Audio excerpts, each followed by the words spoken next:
मैं पॉइंट पे आ जाता हूँ। सपोज आप लोग मनाली प्लान कर रहे हो, आप लोग दिल्ली आ रहे हो, दिल्ली से आप लोग न्यू दिल्ली स्टेशन पे आ सकते हो, Sarai Rohilla railway station, Nizamuddin, Safdarjung station और दिल्ली एयरपोर्ट, डोमेस्टिक इंटरनेशनल सब आसपास एयरपोर्ट्स हैं, कहीं भी आ सकते हो। अगर आप बस से आ रहे हो तो दो लगवा बस स्टैंड हो गया, कश्मीरी गेट बस स्टैंड हो गया, कहीं से भी आप हमसे गाड़ी हायर कर सकते हो। मीन्स दिल्ली में कहीं से भी आप हमारे से टैक्सी बुक इजिली कर सकते हो। और उसमें ये है कि आपको डिसाइड करना है कि आप कैसे आ रहे हो, कहाँ से आ रहे हो। हम लोग टैक्सी आपको कहीं से भी दे देंगे। तो रेट्स कहीं से भी आप ले सकते हो गाड़ी, दिल्ली के किसी भी कोने से आपको यही रेट्स वैलिड रहते हैं। होटल से पिकअप है, होटल से भी हो जाता है, महिपालपुर, पहाड़गंज, कहीं से भी। अब देखो हम कॉस्ट की बात कर, जैसे सपोज आप लोग 3 या 4 लोग हो, तो 3-4 लोगों के लिए एक डिजायर जैसी गाड़ी सफिशिएंट रहती है।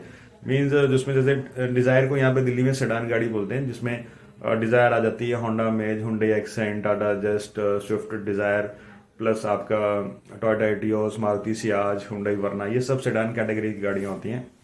तो एंट्री लेवल जो सेडान हम लोग मानते हैं वो डिजायर गाड़ी को मानते हैं। जब भी कोई हमसे कॉस्ट लेता है कि हम लोग भैया 2 या 3 या 4 लोग हैं, तो हम अगर वो छोटी गाड़ी मांगते हो तो हम डिजायर ही देते हैं। वैगनर हमारे यहाँ पे नहीं चलती।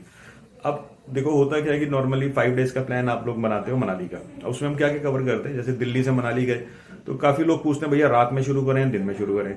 देखो सबसे पहले तो हम लोग उसका नंबर ऑफ डेज देखेंगे, नंबर ऑफ डेज हैं कितने, क्योंकि हमारा स्टैंडर्ड पैकेज 5 दिन का रेट का होता है। 4 दिन करो चाहे 5 दिन, वो लगभग सेम ही रहता है। तो अब डेज कैसे कैलकुलेट होते हैं, डेज कैलेंडर डेज के हिसाब से चलते हैं। दैट मीन्स कि अगर आज मंडे है तो मंडे का दिन लगेगा, कल ट्यूसडे का, वेडनेसडे का, ऐसे करके। मतलब ऐसा नहीं है, कुछ लोग होते हैं ना वो ऐसे बोलते हैं भैया आज हम 10 बजे गाड़ी ले रहे हैं तो कल नेक्स्ट डे 10 बजे तक एक दिन हुआ, फिर अगले, तो वो उल्टा उनका सिस्टम होता है। और वैसा नहीं होता है। हर टैक्सी ऑपरेटर हर जगह कैलेंडर डेज लिए जाते हैं। कैलेंडर में डेट चेंज होगी, आपका दिन चेंज हो जाएगा। सिर्फ फर्क ये पड़ता है कि अगर आप रात को गाड़ी लेते हो, जैसे 10 साढ़े 10 बजे, सपोज आज मान लो आज थर्सडे है, आज हम थर्सडे को रात को गाड़ी लिए 10:30 11 बजे, तो हम थर्सडे का दिन काउंट नहीं करेंगे, सिर्फ ड्राइवर का अलाउंस ऐड करेंगे। और हम अपने बुक्स में ये मानेंगे कि गाड़ी हमारी फ्राइडे से आपके साथ बुकिंग पे गई है। तो ये एक बेनिफिट रहता है। और वैसे आप अर्ली मॉर्निंग स्टार्ट करना, अर्ली मॉर्निंग 2 बजे, 3 बजे, 4 बजे, 5 AM, 6 AM, 7 AM, जब मर्जी आप स्टार्ट कर सकते हो। फिर उसी दिन से आपका मीटर चालू होता है। तो सपोज करते हैं, हम लोग बात करते हैं कि 5 डेज का प्लान है। आप लोग आज थर्सडे, आप लोग थर्सडे को सोच रहे हो कि हम लोग मनाली जाते हैं। तो थर्सडे मान लो सुबह आपने 5 बजे गाड़ी ले ली, तो Thursday, Friday, Saturday, Sunday, Monday, Monday को रात को 10-11 बजे तक गाड़ी आपको दिल्ली में छोड़नी होती है, मतलब रिटर्न आपको पहुंचना होता है। तो ये होते हैं हमारे 5 डेज, 5 डेज का प्लान। अब इसमें 5 डेज का एक डिजायर जैसी गाड़ी का कॉस्ट जो है वो आता है 16,500 रुपीज, 16,500 स्विफ्ट डिजायर का रेट। सेम अगर मारुति एर्टिगा लेते हो, अगर आप 5 या 6 लोग हो, आप कहते हो भैया एर्टिगा गाड़ी दे दो, तो एर्टिगा कॉस्ट आता है 22,500 रुपीज 5 डेज का। ऑल इंक्लूसिव कॉस्ट होता है, मीन्स स्टेट टैक्स इंक्लूड है, टोल इंक्लूड है, ड्राइवर का फूडिंग, रहना खाना पीना सब बीच में इंक्लूड होता है, ग्रीन टैक्स, वैन टैक्स, सब कुछ इंक्लूड है। सिर्फ आपको क्या एक्स्ट्रा देना, ओनली पार्किंग। पार्किंग भी कहाँ लगती है, पिकअप अगर न्यू दिल्ली स्टेशन से है या एयरपोर्ट से है या कहीं से, तो वहां की पार्किंग एक्स्ट्रा। मनाली में आप लोग साइट सीइंग करते हो, जो जो हम कवर करते हैं, अगर वहां कोई पार्किंग लगे तो एक्स्ट्रा देनी होती है। पार्किंग में आपको बता दूंगा लगती है कितनी, ज्यादा डिफरेंस आता नहीं है। सिर्फ आई थिंक 300-400 रुपए पूरे ट्रिप में पार्किंग आपकी खर्चा होता है। रेट समझ में आ गया। 16,500 डिजायर सेडान गाड़ी का रेट, 4 to 5 डेज। एर्टिगा का भी 4 to 5 डेज का 22,500 रुपीज। अब इसमें हम क्या क्या देते हैं आपको, हम देते हैं डायरेक्ट, जैसे दिल्ली से पहले मनाली चले गए, ऑन द वे आप जितनी मर्जी बार रोको गाड़ी, आपको सूसू जाना है, टॉयलेट जाना है, खाना खाना है, वॉशरूम करना है, पानी खींचना है, फोटो खींचना है, मतलब सॉरी पानी पीना है, फोटो खींचना है, जो करना आप कर सकते हो। जितना गाड़ी को रोकोगे उतना आपका लेट, आप उतना पहुंचोगे। दिल्ली से मनाली 570-580 किलोमीटर के आसपास का रोड है, जिसको पूरा करने में कम से कम 13 to 14 आवर्स लगते हैं स्टॉपेजेस के साथ। गूगल में दिखाएगा 9 घंटे, बट वो पॉसिबल नहीं है। 9 घंटे में आप तो ही पहुंच सकते हो कि जब आप अपनी गाड़ी में भागते हुए गए हो और वहां पहुंच गए। बट प्रैक्टिकली स्पीकिंग जब आप घूमने आते हो, फैमिली के साथ आते हो, तो 13-14 घंटे आपको लग जाते हैं दिल्ली से मनाली पहुंचने में। अब on the way sight seeing में क्या आता है, अगर आप डे टाइम पे निकल रहे हो तो बीच में सुंदरनगर लेक आएगी, मतलब हिमाचल में 15-20 मिनट लगते हैं, खींच के फोटो खींच लो। फिर उसके बाद मंडी का पंडोर डैम आता है, वहां भी लोग खींच के उतर के फोटो खींचते हैं। तो ये हो गया आपका sight seeing on the road. उसके बाद आप मनाली पहुंच जाते हो। मनाली में साइट सीइंग में क्या क्या होता है, Hadimba temple, Vashisht temple, club house, mall road. ये हडिम्बा टेम्पल, माल रोड एक ही उसमें आते हैं लेन में। जैसे माल रोड आ गया, माल रोड से 2-2.5 किलोमीटर ऊपर है हडिम्बा टेम्पल, तो एक पतला सा रोड जाता है, हडिम्बा टेम्पल तक गाड़ी चली जाती है। उसके बाद अगर आप थोड़ा साइड में जाओगे तो साइड में, मनाली से थोड़ा साइड में आएगा क्लब हाउस, अलग डायरेक्शन में, प्लस वशिष्ठ जाना है तो वशिष्ठ भी आप उसी रोड में जा सकते हो, वशिष्ठ टेम्पल तक। किसी को जोगनी वाटरफॉल जाना है तो वशिष्ठ की पार्किंग में उतर के उसको पैदल ट्रैक करके ऊपर जाना होता है जोगनी वाटरफॉल तक। ये बेसिक साइट सीइंग हम करते हैं। प्लस इसी में सोलांग वैली भी इंक्लूड करते हैं, कि जैसे मान लो कि एक दिन आप सोलांग वैली भी जाके आ सकते हो। तो बेसिकली मनाली मानो 2 दिन में पूरा कंप्लीट हो जाता है। डे 1 में तो रात तक आप पहुंचे तो नाइट खत्म हो गई। दूसरे दिन आप लोग वही हडिम्बा टेम्पल कर लिया, माल रोड कर लिया, क्लब हाउस कर लिया, ये 3 चीज़ें कर ली और दिन खत्म हो गया। और उसके बाद सोलांग वैली और वशिष्ठ टेम्पल कर लिया। तो बेसिकली 2 दिन में खत्म हो जाता है। अब एक्स्ट्रा क्या आता है कि सपोज कर लो आपको बर्फ देखनी है, तो बर्फ मैक्स टू मैक्स आपको जैसे आजकल जो बर्फ मिलती है कोकसर में मिल रही है, बट अभी स्नोफॉल इतना हुआ आज मनाली में बर्फ गिर गई है, तो फिर गाड़ियों पर नहीं हाँ बर्फ गिर जाए तो गाड़ी ऊपर नहीं जा सकती। जैसे बर्फ गिर गई है ना, तो जो भी टूरिस्ट गए हैं सब मनाली में गाड़ियां खड़ी हैं, इतने वीडियो जाएंगे बर्फ गिरी तो गाड़ी नहीं चल सकती, तो आप पैदल घूमते रहो जैसे मर्जी। बट अगर रोड क्लियर है कि बर्फ नहीं गिरी है तो बर्फ आपको कोकसर में मिलेगी टनल से ऊपर जाके, उसकी एक्स्ट्रा चार्जिंग होती है। कि सपोज कर लो रोड क्लियर है और आपको ऊपर अटल टनल और कोकसर या शिशु जाना है, ठीक है, तो उसके हम लोग छोटी गाड़ी डिजायर के 2500 रुपये लेते हैं, 2500 रुपीज, बड़ी एर्टिगा के 3000 रुपीज एक्स्ट्रा चार्ज करते हैं हम लोग कोकसर तक जाने के। वो भी अगर रोड क्लियर है तो, अगर रोड में बर्फ गिरी है तो 4x4 गाड़ी जाएगी, वो नीचे से हायर करनी पड़ती है। वो मनाली टैक्सी, हम हमसे नंबर ले लो लोकल बंदों का, वहां से उनसे बात करो, टैक्सी आपको वहां से 4x4 मिल जाती है। अगर गर्मियों में रोहतांग पास खुल जाता है, मान लो रोहतांग पास खुलता है मई एंड जून के आसपास, तो उसमें क्या है हम लोग रोहतांग पास के फिर अगर करना है हमारी गाड़ी से, तो डिजायर जैसी गाड़ी का हम लोग रफली 4000-4500 रुपए के आसपास लेते हैं। वो भी सीजन में हाई जाता है, फिर धीरे धीरे धीरे धीरे लो हो जाता है। बट हम लोग मई जून जुलाई जब सीजन होता है तो 4000-4500 के आसपास लेते हैं छोटी डिजायर जैसी गाड़ी का, जिसमें हम आपको देते हैं मनाली से रोहतांग पास, रोहतांग पास से नीचे कोकसर, फिर कोकसर से थोड़ा ऐसे डाइवर्जन लेके शिशु जाना तो शिशु भी कर देंगे, अटल टनल भी कर देंगे और सोलांग भी कर देंगे। तो ये पूरा ऐसे करके एक सर्कल है, एक ही गाड़ी में हो जाता है। जब रोहतांग पास खुल जाता है तब की बात है। तो फिर उस टाइम ये टनल और कोकसर के 2500 नहीं लेते, सीधा हम लोग आपको बोलेंगे भैया ठीक है 4000-4500 जो भी रेट चल रहा है आप दे दो और आपको पूरा सेक्टर हम करवा देंगे। तो ये एक्स्ट्रा कॉस्ट होती है। अगर बड़ी गाड़ी आप एर्टिगा लेके गए तो बड़ी गाड़ी एर्टिगा में हम लोग 6000 के आसपास लेते हैं, 5500-6000 के आसपास, कि भैया आपको ठीक है, मतलब रेट थोड़ा बहुत वेरी कर जाता है 500-1000 पे ऊपर नीचे, बट इससे ज़्यादा डिफरेंस नहीं आएगा। तो सेम एर्टिगा में वही है कि गर्मी में रोहतांग पास, कोकसर, टनल, शिशु सारा करवा देंगे। जब आपके मनाली वाला पार्ट पूरा हो जाता है, उसका कुछ कस्टमर होते हैं जिनको कसौल जाना होता है। अगर आप कसौल में इंटरेस्टेड हो, देखो कसौल में घूमने वाला ऐसा तो कुछ है नहीं, बस ये कि वहाँ की ब्यूटी, व्यूज, पहाड़, माउंटेन, सब लोग उनको देखने जाते हैं और ट्रैकिंग के लिए ज्यादा फेमस है। और यंगस्टर्स में क्या है, वहाँ पे रेव पार्टी ज्यादा होती है, तो लोग पार्टी वार्टी करने के लिए वहाँ पे जाते हैं। और जैसे किसी को मलाना क्रीम हो गई, ये सब तो वो सब वहाँ पे आपको सब जुगाड़ से मिल जाएगा। और गुरुद्वारा है मणिकरण का, जिसको लोग गुरुद्वारा मतलब देखने जाते हैं, जहाँ गर्म पानी निकलता है, तो गुरुद्वारा आप एक अच्छा अट्रैक्शन पॉइंट आप देख सकते हो। तो कसौल में लोग स्टे अगर करना है आपको, तो जैसे मान लो टोटल 5 डेज का दिल्ली से गाड़ी उठाई है आपने, बुक की है, तो 3 नाइट्स आप मनाली में स्टे कर लो, 1 नाइट आप कसौल में स्टे कर लो, और 5th डे दिन में 10-11 बजे कसौल से दिल्ली आ जाओ। उसमें कसौल में क्या होता है कि मान लो मनाली वाला पार्ट हो गया, आज आप मनाली से निकल रहे हो कसौल के लिए, तो सुबह मनाली से 9-10 बजे चेकआउट करो, और नीचे कुल्लू में वैष्णो देवी टेम्पल है वो देख लो, प्लस राफ्टिंग पैराग्लाइडिंग अगर आप इंटरेस्टेड हो तो कुल्लू में राफ्टिंग पैराग्लाइडिंग बहुत अच्छे लेवल की होती है, आप वहां पे वो कर सकते हो। दुनिया भर की शॉप्स आपको रोड पे दिखती हैं, कॉल करो, उतरो, बार्गेनिंग करो, आप रेट फिक्स कर लो, सस्ते बहुत सस्ता होता है। पैराग्लाइडिंग आई थिंक 1500 से स्टार्ट हो जाती है, और रिवर राफ्टिंग भी 400-500 रुपए से स्टार्ट हो जाती है। ड्राइवर के साथ जाते हो तो ड्राइवर का एक्स्ट्रा मार्जिन बीच में ऐड होता है, तो वो आपको कॉस्टली रेट बता सकते हैं, इसलिए आप ऑनलाइन सर्च कर लो, आपको सस्ता मिल जाता है। कुल्लू में शॉल फैक्ट्री भी है, दुनिया भर की है, आपको अच्छी शॉल्स लेनी है, सस्ती शॉल्स लेनी है, तो रैंडमली शॉल फैक्ट्रियां आती है, आप रुको, अंदर जाओ, बार्गेनिंग करो, देखो, परचेस करो। और हाँ, बार्गेनिंग दिल खोल के करो आप इनके साथ, जितने भी वेंडर्स है ना, एडवेंचर एक्टिव, राफ्टिंग, पैराग्लाइडिंग, ये सब दिल खोल के बार्गेनिंग करो। और कुछ एक्टिविटीज क्या होती हैं, ऊपर अगर आप बर्फ में जाते हो तो स्नो एक्टिविटीज बर्फ में ही होंगी, जैसे आइस स्केटिंग, स्नो स्कूटर, और पाँव में पहनने वाले जूते 100-200 रुपए मिल जाते हैं, तो सब आपको डायरेक्टली ऊपर मिल जाती है। जिप लाइनिंग, जो जब हम मनाली से सोलांग जाएंगे तो बीच में जिप लाइनिंग होती है, तो वो भी इजिली 200-250 रुपए पर पर्सन लेते हैं, एक पार्टी से दूसरी पार्टी लेके जाएंगे, फिर वहां से वापस लेके आएंगे।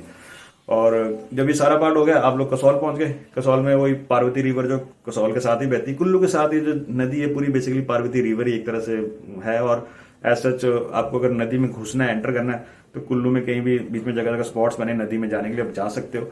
और कसौल में भी है, आप जा सकते हो। कसौल में कैंप स्टेज भी कर सकते हो, कि कैंप स्टे किया, बोन फायर किया, और वहां पे मतलब जिंदगी के मजे ले लिए, और मणिकर्ण गुरुद्वारा देखा, और फिर वहां से आप लोग नीचे आ गए। तो ये 5 डेज का प्लान होता है। 5 डेज का वही है, एर्टिगा का 22,500, ऊपर टनल और कोकसर जाना है तो 3000, और अगर रोहतांग वाला पोर्शन खुल गया है तो 5,500-6,000 में पूरा सर्कल काट देंगे।